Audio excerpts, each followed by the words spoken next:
Hello and welcome to the Hockey Gambling Podcast on the Sports Gambling Podcast Network.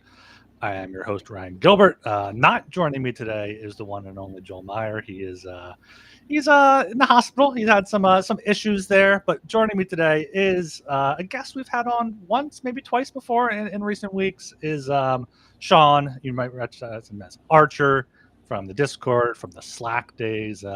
How we doing, Arch? Thanks for joining me here. Doing good. I was never there in the Slack days, though. Not an OG. But Were you not? I thought you were BBC back then. Nope, that was still Discord. That was still Discord. Okay, well, I guess I lied then. Starting up the show It's with a lie here. But yeah, doing good. Wrapping the merch for the HGP. Yeah, that's HGP merch Hockey Game Podcast, and I believe we don't have a discount going on right now, but hit me up and I'll get you a deal there. You can look as good as Arch does here in that nice blue hoodie there. It's been a while for us. I went overseas for a week, and then I was jet lagged for a week, and then Joel was away. We told Joel, all right, get ready for the season, start heating up, and he got a little bit, he took that a little bit too early. He's heating up. He was fanning the flames, and he's got a little bit too close there. So we will be discussing the Calgary Flames in the team previews here, but hopefully all the best to Joel here. Got a PBR here for him in his honor. I believe he will be showing up in the chat possibly. So and shout out Joel. Wine for him too. Yeah, shout out Joel. Hopefully you have quick healing there, and we'll be back to things next week. But we're gonna roll along here with team previews. Got the Flames, Senators, and Wild on tap. But before that, make sure you subscribe to the Hockey Game Podcast on Spotify and Apple. And Joel, if Joel was here, he'd be yelling at you to leave us a 5-star rating and review, which looks like we got a 5-star rating and review on August 30th from Justin Archer himself. So we'll read that at the end of the show. But yeah, get those 5-star rating and reviews here in. Going to be a big season 3, season 4 of the Hockey Game Podcast coming up on 500 episodes here. So should be a good time there. Also subscribe on YouTube, Hockey Game Podcast, and on Twitter at HockeySGPN. And of course, in the Discord, just search for Sports Gambling Podcast Network, and we will get to you in there. All right, what's been going on in the hockey world the past 3 weeks? I've been up in the clouds, even higher than normal, flying and whatnot. And you've been in the weeds. You've been listening to team podcasts. We got player futures at the end of this show. You can just go throw them my way. What are you most excited about for this season? What have you seen over recent weeks that you're really heavy on? So I think a big theme is the excitement for the Olympics, of course. A lot of players are motivated to go play for their countries. You're seeing that. I think you're seeing a lot of players play early in the preseason too. I saw Benner playing the other night. You got a lot of the star players. I think the Leafs had their whole lineup last night. Yeah, they're ready to play. I think I've seen the Kings lineup tonight. They were playing almost all their starters for their preseason, for Kopitar's last preseason game. They're fired up to play. A lot of people are fired up to play. That's for sure. Yeah, definitely. Kopitar announced he's going to be retiring after this season. That happened while we were on hiatus there. Trying to think of going on the top Reddit posts of the past month. Is that anything else? Marc-Andre Fleury is coming back for one period on Saturday, and the Penguins are just selling tickets for $500. Just a complete shit show there in Pittsburgh. Just money grabbing. I'm sure there's going to be a bunch of merch, Marc-Andre Fleury merch. Good for him going back to Pittsburgh, but come on. It's like that 1-day retirement contract in the NFL they have. Well, yeah, but that's okay. It's a thing. It's a ceremony. Now he's going back and playing, which I guess is kind of cool. But I gotta be a Penguins hater, and I understand. I learned to like Marc-Andre Fleury when he was in Vegas, when he was in Minnesota. Now I got to go back to hating him for 1 day there on Saturday. Other big news is Kirill Kaprizov. Apparently, he did or didn't ask for his trade list, depending on which reports you listen to. Obviously, Connor McDavid also still not signed. Luke Hughes, a restricted free agent, not signed, not in camp for the Devils. That's going to be one to watch for there. So there's been a bunch going on and a bunch to cover here as we go, 2 weeks away from the season starting? Yeah, we're 2 weeks, just under, actually. I think 13 days. Yeah, I think it's because it starts on a Tuesday, right? The 7th. 3 games on the 7th. Yeah. So, yeah, we'll be bunch of coverage leading up to that. And of course, the SGPN app is your easy access to all our free picks and props. Download it in the App Store, wherever you get your app there. All right, let's just get right into things here, starting with the Calgary Flames. Last season, I mean, I think this Flames had to be viewed as a success last season. They had Dustin Wolf obviously come in and finish second in the Calder voting, I believe, behind Lane Hudson, or may have finished third behind Celebrini as well. Oh, second. You're good though. Was the second, all right. Their over under was 80.5 points. Blew past that with 96 points. But like looking at their roster, like Kadri 67 points led the team, Huberdeau 62. And the next forward was Matthew Coronado with 47. There's not a lot there that really excites you about the Flames. But I mean, Dustin Wolf, 910 save percentage. Dan Vladar was a fine backup at 898. And they were in the hunt till I think like the final day or final days of the season. Yeah, it was pretty close. They missed the playoffs, I think, just by a point or two. Yeah, it was pretty close. I've been one of the podcasts I've been listening to is Locked In Podcast, and they do like a game night. They preview one whole team with like 3 different people on one of the team hosts. And the Calgary person, Jess, I think it's Balmosto, that covers the Flames. To get a good idea of the team is, as she explained it, at least, that ownership really just wants to be competitive enough to put seats in the stadium and make money. Of course, they're not really too worried about being a Stanley Cup contender, but really being good enough to win. Maybe make it to the dance. Nothing too crazy. A lot of batting 500, if you will. Trying to get to that. So I think a lot of the moves make sense in that kind of capacity. Like, for instance, the Dustin Wolf extension, I think it was 7 by 7.5. 7.5, yeah. Which is pretty long for a goaltender with one really good season. Yeah, that's all he has. Like, and the goalies are weird. The goalie, I would not be shocked if he goes back to the AHL this season. Like, he could just completely bottom out, not find his game, and need something like that. But you hear a lot of comments that players have made in the past that not a lot of people really want to play in Calgary, and he said it. I think it was in Vegas to Friedman that he really wanted to stay in Calgary. So I think it was good business for them. I originally didn't like the contract. I think they've made some pretty good business decisions this offseason for sure. Yeah, nothing too exciting, of course. They're not an exciting team, but enough to say like. Yeah, they're going to be on the playoff bubble. Maybe they'll make the playoffs. Maybe they'll be competitive pretty much all season long. But I guess the question is really like, should they be competitive? Like, should they not try to rebuild around Wolf? Like they got Nazem Kadri, who could be traded. He has a no move clause. Yeah. Rasmus Anderson is going into the last year of his deal.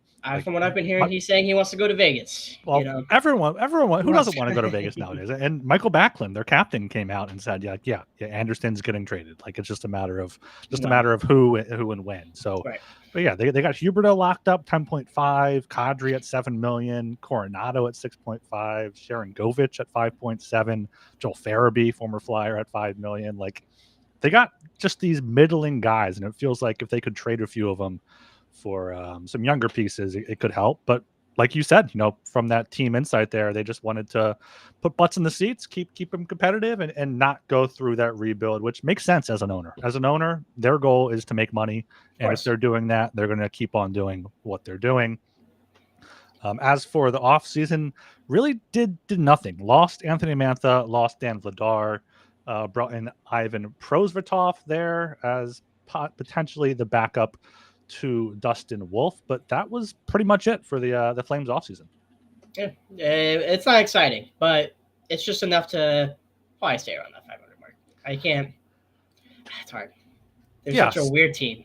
Yeah, so going into this coming season here, let me pull up their odds. I made a spreadsheet, not quite the graphic I had for previous shows, but at the Flames, they had 96 points last season. Now they're down to 82.5 on DraftKings, over -125, under -105 to make the playoffs +270, miss the playoffs -350, win the division 40-1, and win the cup is 100-1. Like you look at this team, they didn't do a lot. You look at their lines, you're like, okay, not very exciting at all, but like 82.5 points seems reasonable for a team that got 96 last year. Oh, exactly. It's definitely calmed down a lot for them, or it's kind of moved a little bit in their favor. Is what I mean. It's just like it's hard not to want to take it, but at the same time, it's like if they're gonna trade off some of these assets, like they have some players to refill, like Zane Parekh. Hopefully Matt Coronado takes another step. But it's like, is it enough to really get them over the hump to the playoffs? I'm not quite sure, but enough maybe to go over the point total. I think, yeah. Yeah, like 82 and a half points. How many 22 teams had 85 or more points. 23rd team was the Islanders with 82. Like a lot of teams with the loser points can easily get to 82 points in 82 games. But yeah, looking at their division, it's going to be tough because you got the Knights, the Kings, the Oilers still. The Canucks should be better. Possibly the Ducks should be better. The Kraken, who really knows what they're doing? They can beat up on the Sharks, but like I feel like even last year the Ducks had 80 points. It felt like they were Yeah. out of it for so long. Like 82 and a half seems like something that they could get to. And when I was doing, my 10 minutes of prep for this show, I did see Flames to get 90 plus points at plus 250, which does seem interesting given the fact that they had 96 points last season, and last year 18 teams had 90 points. Yeah. So at plus 250, I don't like plus 270 to make the playoffs. I don't think they're going to make the playoffs, but 20 cents less to get those 90 points, only 6 points fewer than last year. I could see it. It's just the Flames backup goalie situation. Devin Cooley is here listed on Daily Faceoff, and yeah, if Dustin Wolf falters or gets hurt, they got Prosvetov, they got Cooley, they just could completely bottom out.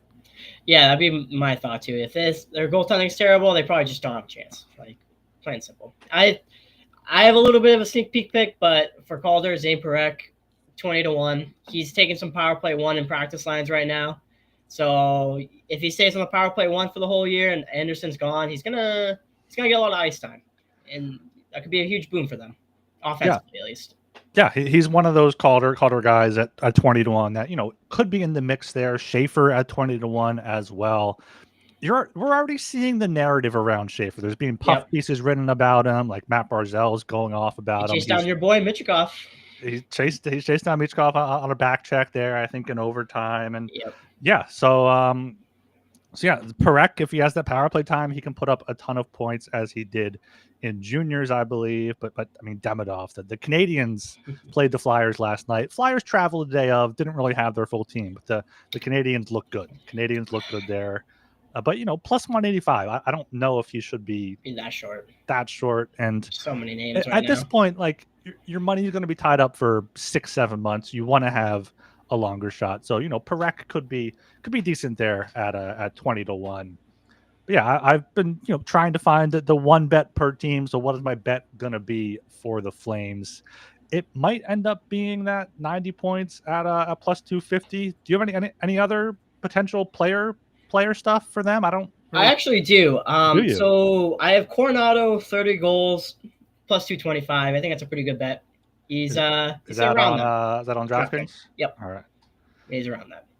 So let me pull up. Can you explain why? Can you explain why you got him there while I do some research? Yeah. Let me just double check what he had last year, but I'm pretty sure he was very close. 24 last year in 74 games. Shot 13.3% for Matt Coronado. Yeah, but I think he's a young player. As he gets more into it, as he plays this season, I think he can be that 30-goal scorer for them for sure. I mean, they need it outside of Kadri. I mean, and Huberdeau, I think, did last year, but you need that around that 30-goal scorer. I think he can be that for sure. If he's playing the first line, especially, he's gonna have the time. Gotta trust it. It's it's 225. It's nothing too crazy. I don't stake a lot on that. I'm more interested in Zane Parekh, but I think for just a fun player plot, I have Coronado. Yeah, if you're a Flames fan, I guess that you could go worse than that. But like he 24 goals last year. Year before in the AHL had 15 goals in 41 games. In college, he maxed out at 20 in 34 games. Had 48 goals in 51 games in the USHL before his draft year there. So maybe he can get back to that. But yeah, I think if you're going for a player thing, it's going to be Parekh there at 20-1. But let me pull up the every bet per or team bet for every team here. Joel is going to get to them when he gets back next week, but I am going to do 90. I want to fade the Flames, but I'll do 90 plus points at plus 250. Right.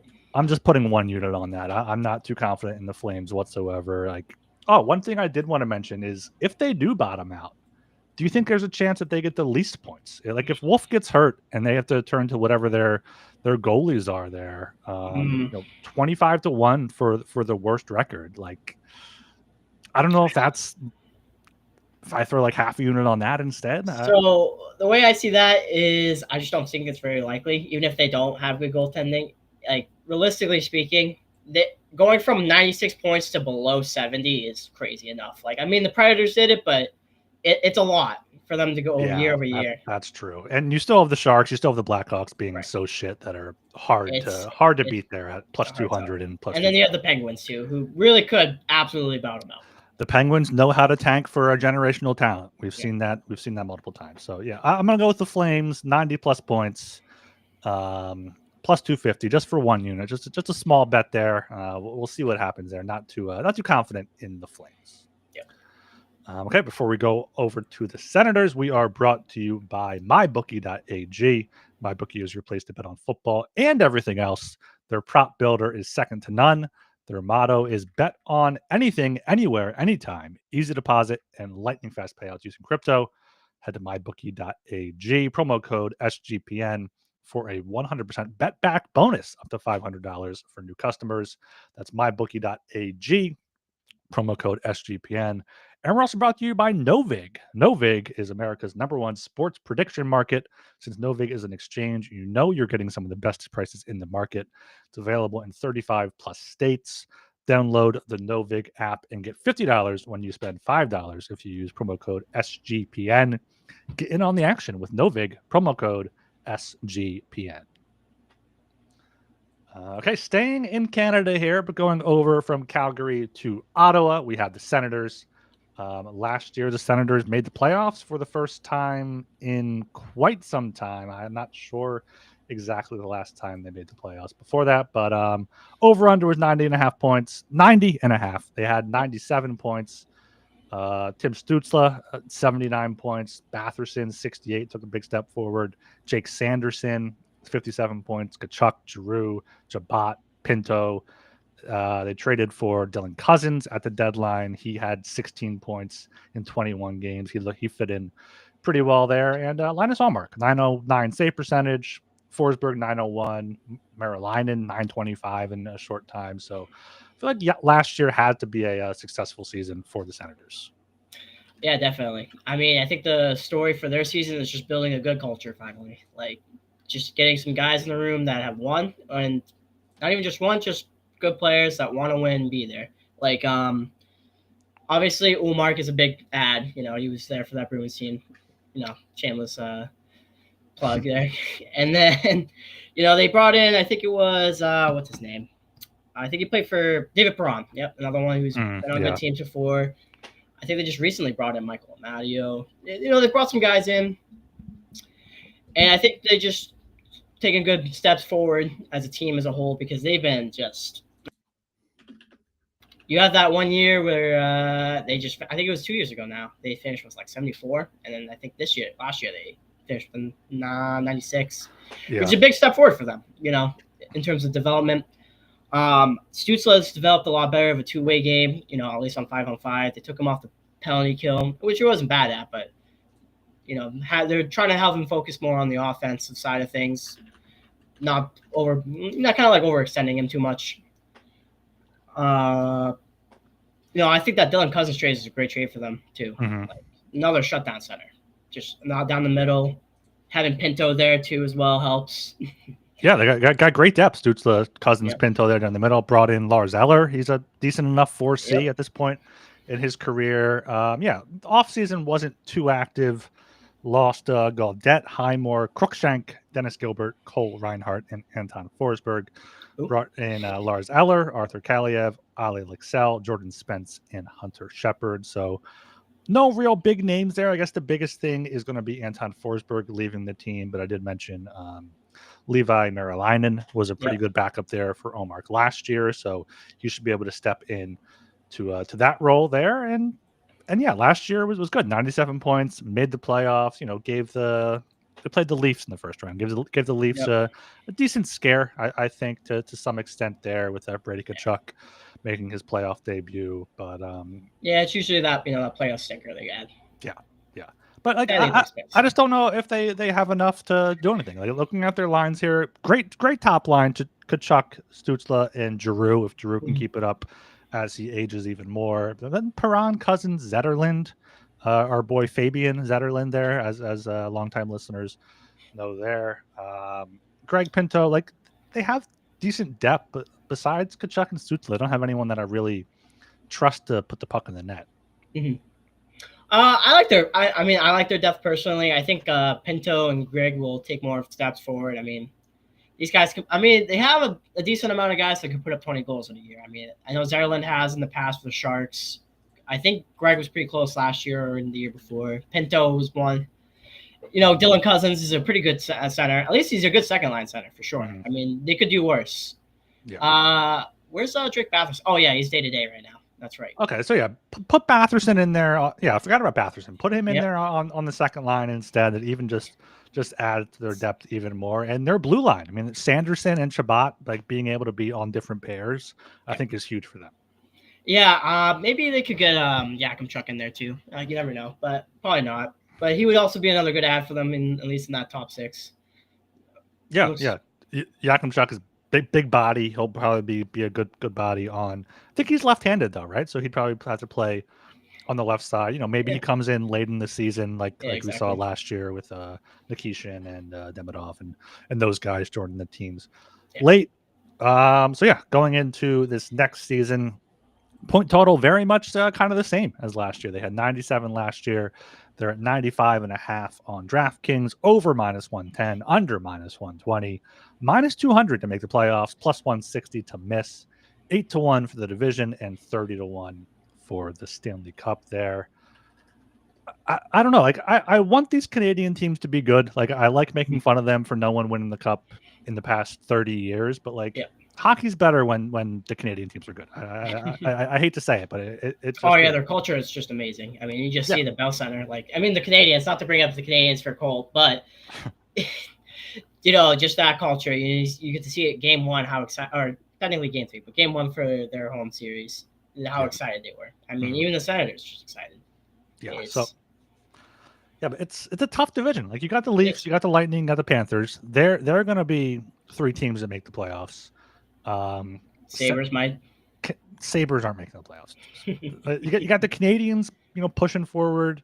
The Red Wings are still trying. You got your Bruins too. Like the Bruins could just be a sleeping giant with Swayman and Pasternak. I watched some of that NHL Face-Off show on Amazon Prime over the break, and there was an episode on Pasternak, there was an episode on Swayman, so really kind of got a soft spot for those guys now, and I mean they're going to be better than 76 points unless they are like, all right, bad start, let's trade some people, let's go for McKenna, but I don't think that's in the Bruins. No, I don't.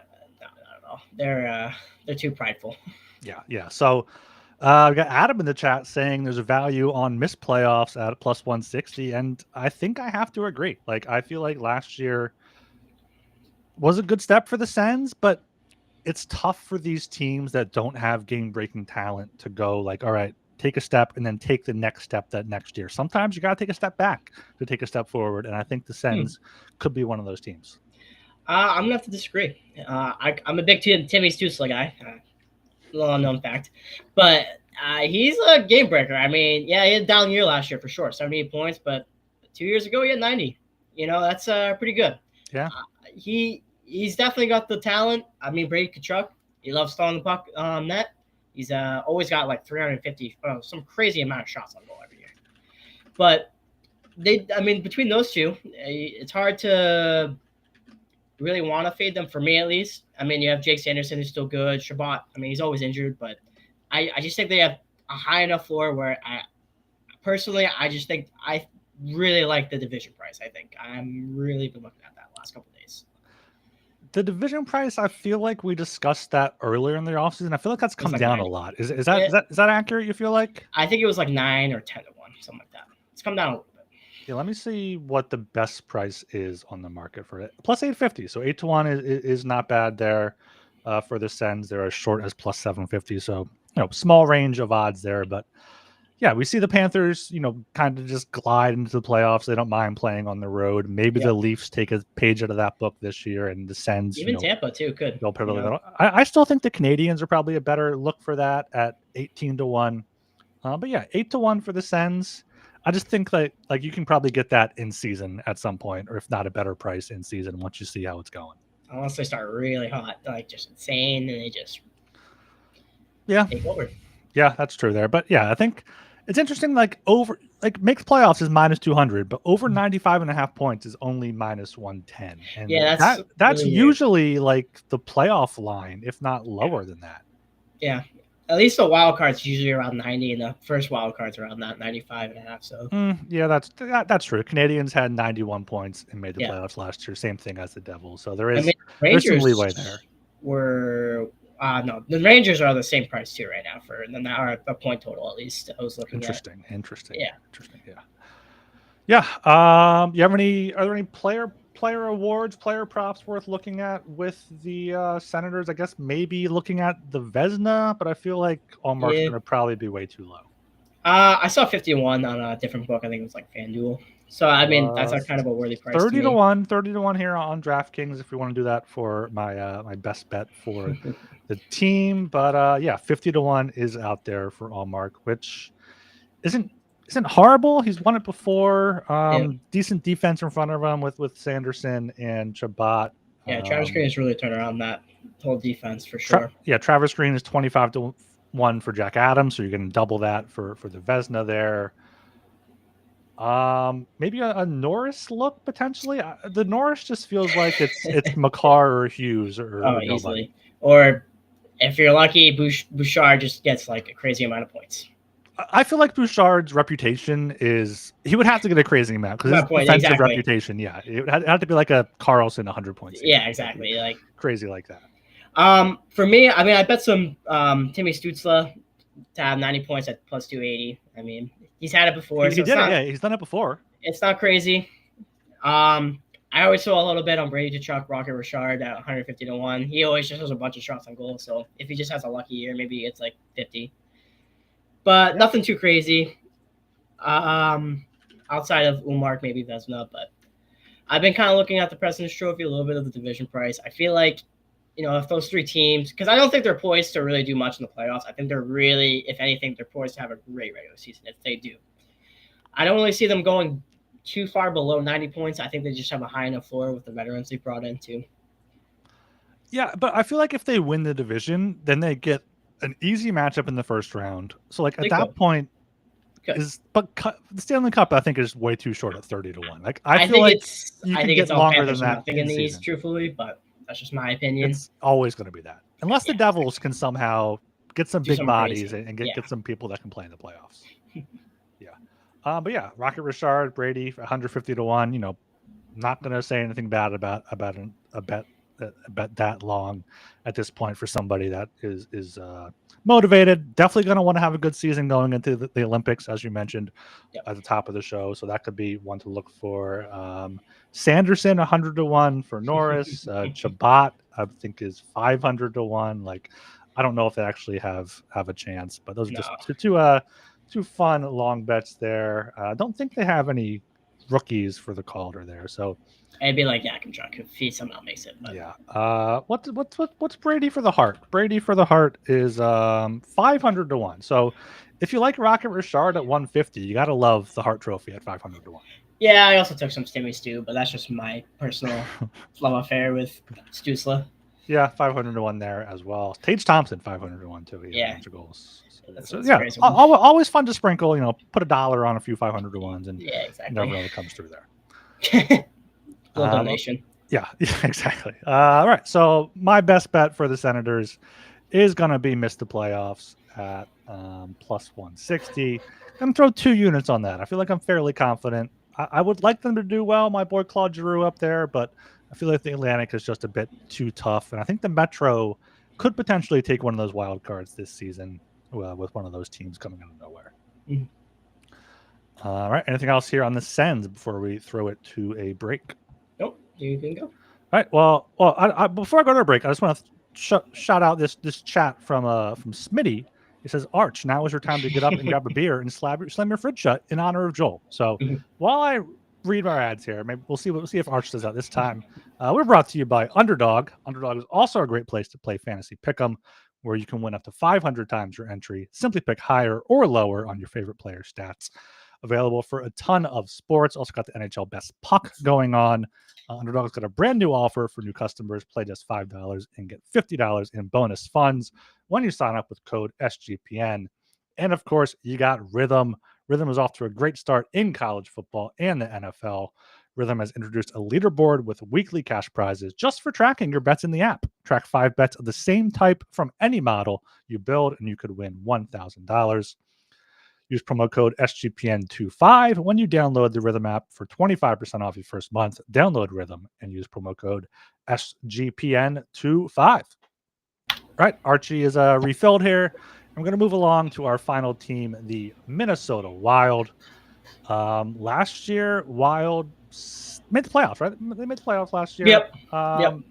Even with Kaprizov missing half the year, even with Gustafsson missing some time, Wild made the playoffs.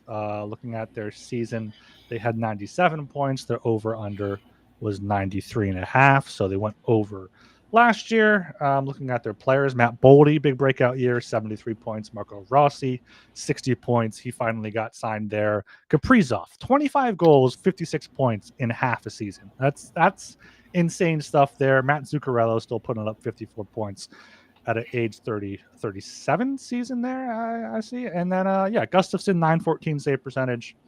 Marc-Andre Fleury was a decent backup. So, I feel like that last year was a positive season for the Wild. And, they got healthy for the playoffs and really almost won that series. Yeah, they definitely took it to the Vegas Golden Knights. I would say it's a little bit of a success. I mean, Kaprizov getting injured doesn't really make it feel like a success at some points during the season. It kind of just felt like they were trotting on at some points because they dealt with a lot of injuries. They had, I think, Joel Eriksson Ek at some point was missing some time. A lot of the defensemen, like kind of blanking on some names, I'll be honest. Like Spurgeon missed 16 games. Brodin, I think, did. Middleton missed 15 games. Brodin missed 30 games. Yeah, a bunch of injuries for the Wild. And for them to make playoffs still is pretty crazy, honestly. Dealing with all those players missing some at various points, those are some pretty important players. So definitely a success. It just didn't feel like it. At some points, they kind of like trotting on here and there. Yeah, I'm trying to find the cap hit loss to injury that Joel likes to bring up all the time because it had to be a lot last year for the Wild there. A quick Google search is not finding it. But yeah, Kaprizov, a bunch of guys missed a bunch of time, and they still made the playoffs. Gustafsson was still strong there. Looking at the offseason, they lost Fleury, Justin Brazeau, Devin Shore, Brendan Gaunce, Travis Boyd, John Merrill, and Declan Chisholm. So not really major pieces there. Brought in Vladimir Tarasenko, Nico Sturm, Nicholas Aubé-Kubel, and Matt Kierstead. So not really many big names there. I guess Tarasenko can maybe be a second, third line scoring winger for them. Just something. Add some depth. A Russian friend for Kaprizov to see if he can convince him to sign there with the Wild. Looking ahead at this coming season, over under is at 95.5, over at -110, under at -120, -150 to make the playoffs. I feel like that's come up quite a bit. +120 to miss. You got +750 for the division and 40-1 for the Stanley Cup. How are you feeling about the Wild this year, Arch? I would say I'm feeling fairly confident, more than people probably are, because of the Kaprizov situation. I was listening to Friedman's 32 Thoughts, and they had a pretty good conversation about it. And I think Connor McDavid and Kaprizov situations are kind of similar, actually. They're both 28, and if they're going to sign a long-term extension contract right now, it's their last big contract they're going to get. You saw that big 8x16 that Kaprizov denied. Mm-hmm. And I can't blame him too much. You know, I don't remember who it was, if it was the GM or the owner that said we have an open checkbook. You know, it's probably one of the worst things you could say when you're trying to negotiate a contract like that. When the player is like, well, it's my last contract. You know, they're both 28. Yeah. So he's going to try to get every cent he can. I'm not 100% sold that he's leaving. I know I saw some pictures of him hanging out at the MSG with Igor and I think it was Adam Fox. Or, yeah, it was like a Jets game. Wasn't out Panarin? Yeah, it was no Panarin. No Panarin. He's staying out of the spotlight, I guess, after last season. Well, he's only got 1 year on his contract, too. Yeah. So it's another one. Mm-hmm. So it's an interesting situation for sure. I mean, let's be honest here. The whole season really lives and dies with Kaprizov, really. Yeah. I mean, they brought some guys in that can kind of generate some offense a little bit. Tarasenko, a little bit on the back end of his career, more of a goal scorer only, not really a creator anymore. But Zeev Beam coming in, he's gonna do something. He's been taking some power play one time, practicing a little bit. I think he's out right now. I think he took a puck to the hand or something crazy. Mm-hmm. I don't quite remember, but so there's some more offense coming to the Wild. They're a little bit short on centers, not the greatest depth, but it's not the worst. They definitely have a high enough floor. It's just what's going on with the Kaprizov situation. How is it going to go? How it's going to affect the locker room and all that. Yeah, I mean, I feel like Joel and I have talked about the Wild a bunch in our teams we like in our team point totals show we did before we did our team futures, because they made the playoffs last year, 97 points with all of those injuries that we mentioned. Now we got a motivated Kaprizov in a contract year. Marco Rossi looking to prove that he's not a 4C. Matt Boldy building off last year. Gustafsson can hopefully stay healthy. Their backup is going to be Jesper Wallstedt, who is a good young goalie there as well. Faber, another year. You mentioned Bouillon, Spurgeon, this is a good team, and it's very easy to hate on the Wild. We love calling them Wild, we love hating on the Wild, but they really proved us wrong last year. And getting minus 150 to make the playoffs, I just feel like it has to be the bet you take here. It's ideally difficult because they're in a really tough division though, too. Just like the Senators, it's tough. Jet Stars, Avs are all above them, but I feel like Minnesota is still above St. Louis. Yep. Utah, the Mammoth are making a push, but I still think the Wild are above them as long as they are a bit healthier than last year, and they were a ton beat up last year. Kaprizov was the Hart Trophy favorite before he got hurt in the first half. He is 8-1 for the Hart Trophy here on DraftKings, 6-1 for the Rocket Richard. I mean, looking at the stats since he entered the league, I just had it up. He's top 9 in goals since 2020. You got Matthews, Draisaitl, Pasternak, McDavid, Mikko, Ovi, Point, Reinhart, and Kaprizov.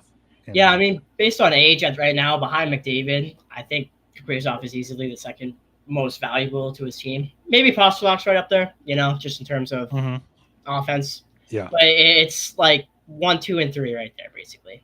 Yeah, I'm actually kind of surprised to see Braden Point up there. I think Braden Point does not get the credit he deserves. No, absolutely not at all there, because Kucherov takes over. But yeah, Kaprizov, I hope he hits free agency. I feel like he'd love to come team up with Matvei Michkov in Philadelphia. Yeah. No, he'd be going to New York. No way. I could definitely see that as well. Yeah.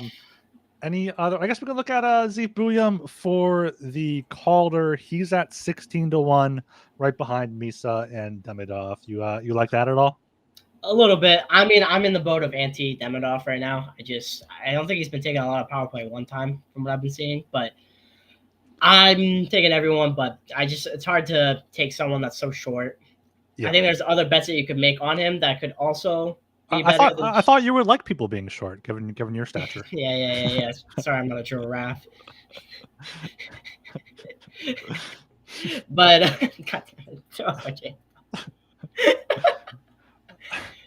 yeah, you can't bet plus 185 now. If he's taking off and has a huge lead, you can still get probably minus 150. The same price. We got Bedard. Bedard, it's the same thing with Bedard. You got him middle of the season, and he got hurt. You'll be able to get Faber in there for a long shot.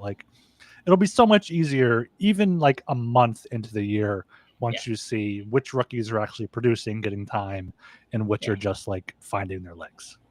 Yeah, the only thing about Zeev is he's kind of taking like the third pairing defenseman spot, which is not ideal. But if he's taking power play 1, he could rack up the points as long as Kaprizov is there too. And so it's like it's hard. Well, I mean, there's definitely room for him to take over more time on ice as the season goes on, mostly because let's be honest here, a lot of the guys that ahead of him get injured often, like Brodin. So it's not too far fetched. You can get more time. It's just a matter of if he will or not. I mean, same thing with Lane last year. I mean, he didn't start off in power play 1. He was playing like maybe like third or second pairing. So it's kind of early, but I like the price. Not a bad price there. You can't go wrong with something that long when you're looking at a market that settles in more than half a year there. Yeah. Looking at the Art Ross, Kaprizov is 12-1, which is interesting because only 8-1 for the Hart. Like I feel like getting 33% more for the most points could be worth it. It's tough to bet that though when you have Connor McDavid in the league in a contract year too. I've got some thoughts about Connor. Let me tell you.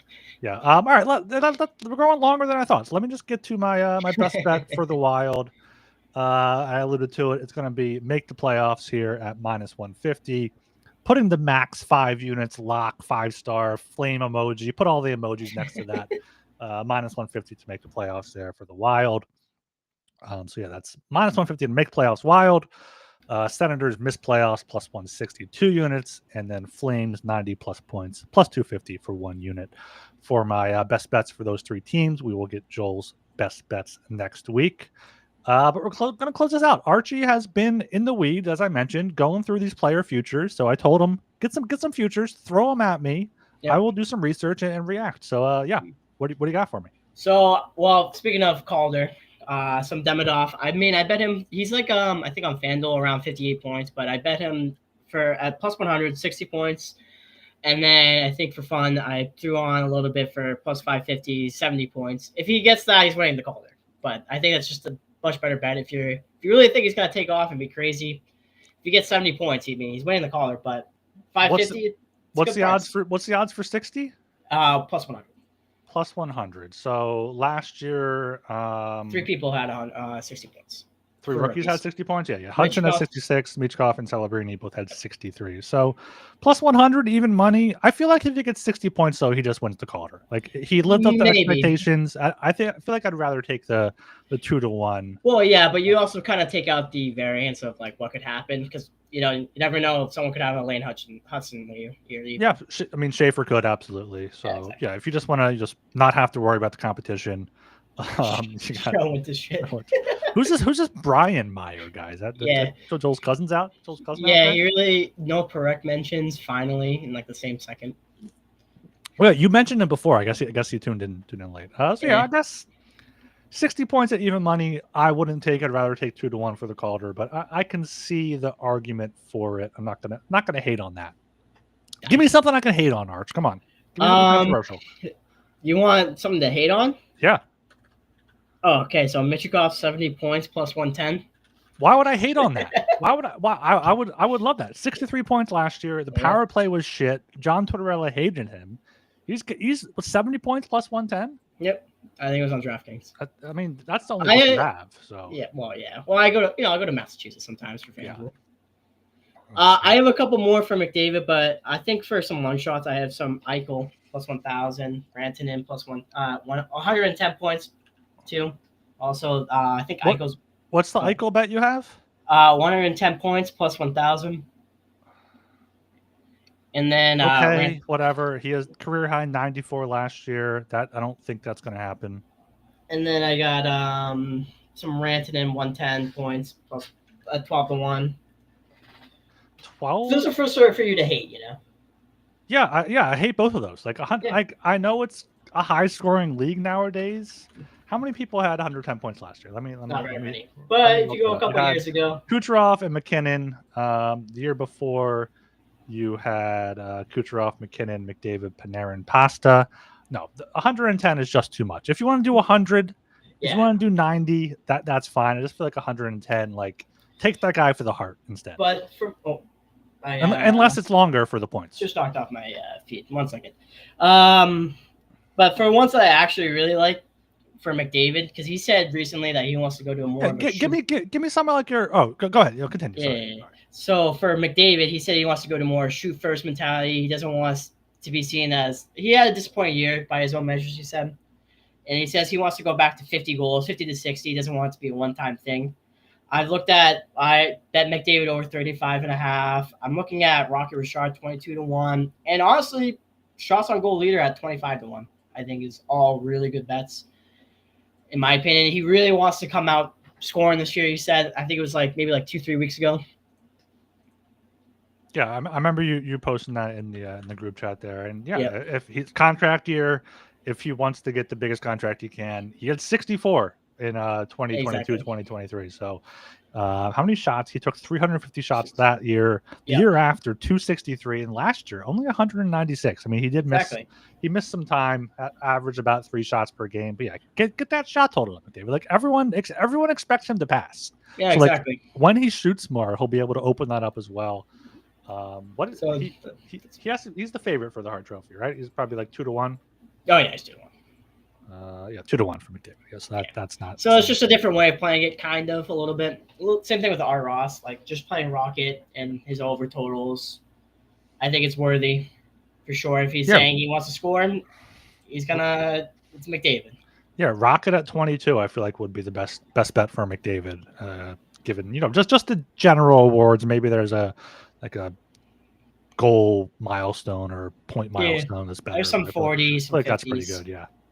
Yeah. You have any bets or just a regular over under, not like milestones or something you're big on? Yes, I got Stutzla over 80.5. I think it's over 80.5. Yep. Okay. Yeah, 79 points last year, 90 points 3 years ago, as you mentioned. So yeah, he could get there. It's tough to get some over under totals on some players because they just don't put it out there. So that's why I like to play a little bit. Have you done any research into the goalie wins market? That was something that I looked at a lot. Not really. Year. It seems like there's a lot of 25 win goalies out there. Actually, there was one that stood out to me. It was Montebo. Sorry, an old host has me confused on his name, but he has 28.5. 28.5. It's pretty high, and I'm just saying he had a pretty good year, but we haven't seen him do it a lot. I'm just saying that's who is their backup though? Do they? I guess their backup's Dobby. Dubas is their backup. So, that could be a decent under 28.5. He had 31 last year, starting 60 games. I imagine they won't ride him quite as hard. Just going through some of the goalie wins here. Sam Ersson for the Flyers, 18.5. Feels a bit low, but he was pulled in his game last night. In the chat saying I'm anti-Habs bias. Yeah, that's because I'm a Bruins fan, buddy. Yeah. He's a Bruins fan. I'm a Flyers fan. Joel's a Canucks and Avs fan. We're open about our fandom and our biases. We're not these shows. We're like, all right, we're coming in objective. We're putting things to the side. No, we have personalities.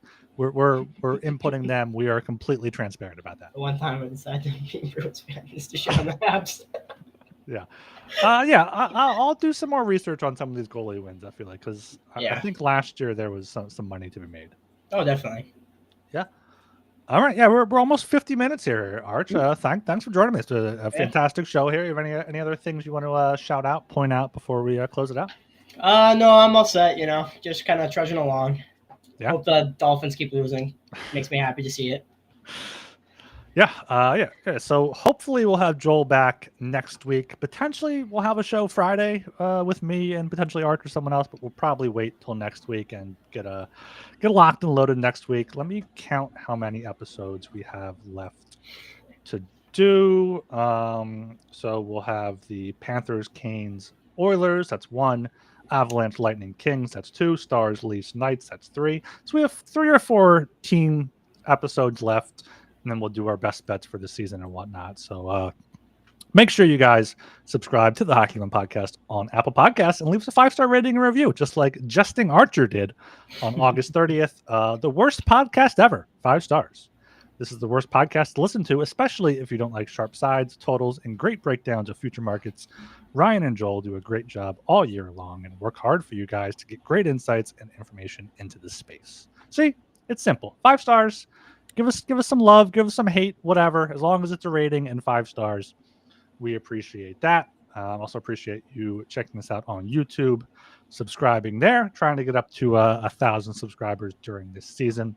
We're at 767, so make sure you go smash that subscribe button, smash the like button, comment with some of your favorite bets for these teams and favorite player futures. And of course, follow us on Twitter at HockeySGPN. I am Ryan Gilbert. You can follow me on Twitter at RGilbertSOP. And I'm Sean, and I am Justin Archer, and I reside in the Discord. Oh, read a 1-star review. It's more fun. Leave us a 1-star review. I'll fucking shit on you. That's fine.